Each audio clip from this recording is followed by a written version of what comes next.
Sosok Oma Metia anak Jenderal Polri era Hoegeng, hidup sebatang kara di rumah tua Jaksel.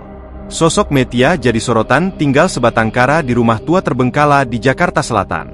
Wanita parubaya yang disapa Oma Metia ini, ternyata memiliki latar belakang dari kalangan berada dan berpendidikan. Oma Metia merupakan anak dari seorang Jenderal Polri era kepemimpinan Hoegeng Iman Santoso.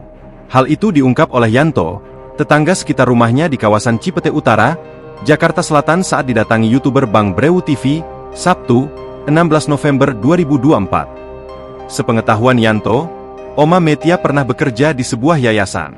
Oma Metia juga merupakan alumni SMAN 6 Jakarta Selatan dan lulusan Universitas Indonesia di Fakultas Ekonomi tahun 1959. Dia orang beradalah, bapaknya polisi jenderal, keluarganya dari pegawai negeri, Tante Meti sendiri pernah kerjanya di yayasan.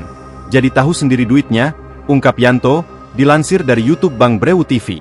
Oma Metia sendiri mengaku mengenal Dora Mari Siregar, ibunda dari Presiden Prabowo. Ibunya dulu kan guru bahasa Inggris di UI, ibunya Prabowo namanya siapa ya lupa, beber Oma Metia.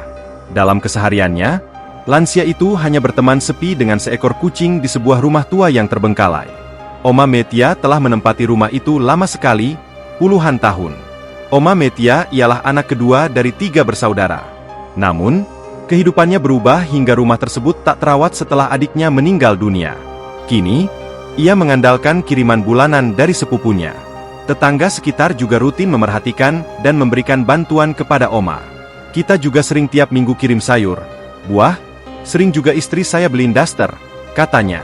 Akan tetapi, Oma Metia tak pernah mau mengenakan daster baru. Ia selalu mengenakan daster lama yang dimilikinya di rumah. Download Tribun X sekarang, menghadirkan lokal menjadi Indonesia.